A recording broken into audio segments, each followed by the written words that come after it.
Bonjour tout le monde. Êtes-vous honnête devant vos collègues sur votre état psychologique? Autrement dit, vous sentez-vous aussi bien que ce que vous montrez au travail? C'est ce que l'on appelle la désirabilité sociale.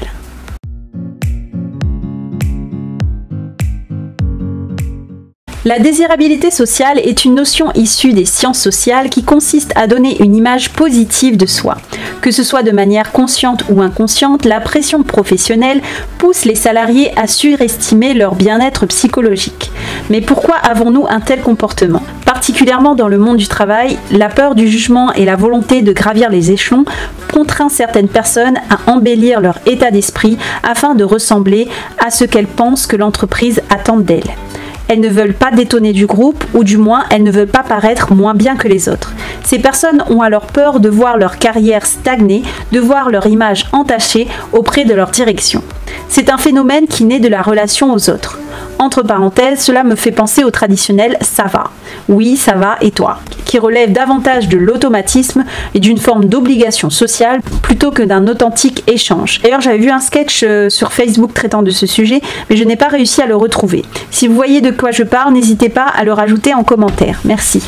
Pour en revenir à notre sujet, mentir aux autres et surtout se mentir à soi-même peut avoir des conséquences néfastes, comme nous le confirme Paul Mann en 2010, qui a démontré que pratiquer la désirabilité sociale conduisait à réduire son bien-être psychologique. Rendez-vous compte, supposons que sur une échelle de 10 de bien-être psychologique, vous soyez à 6. C'est un exemple bien sûr.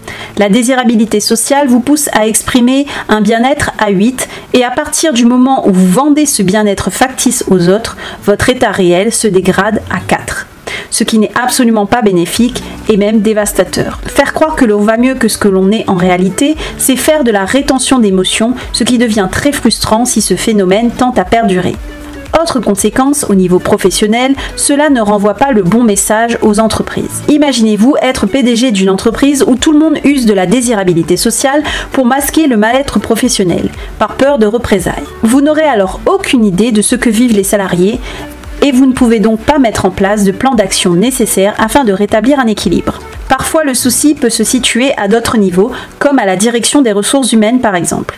Je m'explique. Supposons que des salariés trouvent le courage de s'exprimer sur ce qui ne va pas, mais que la direction des ressources humaines, dont l'une des missions est de faire en sorte que les salariés progressent dans un environnement professionnel sain, ne veut pas ternir son image et admettre qu'il existe un mal-être au sein de l'entreprise. Eh bien, celle-ci peut également faire preuve de désirabilité sociale et enjoliver la situation auprès de la direction générale. Dans certains cas, la direction des ressources humaines peut même tenter de faire croire aux salariés que le problème vient uniquement de lui. Mais là, je vous l'accorde, on dépasse le phénomène de désirabilité sociale. Parfois, c'est la direction générale qui fait preuve de désirabilité sociale, comme si ne pas voir le problème et ne pas l'admettre le faisait tout simplement disparaître. Mais vous serez sans doute d'accord avec moi, ça ne fonctionne pas comme ça et c'est aussi un très bon moyen de foncer droit dans le mur et de dégrader le potentiel de son entreprise.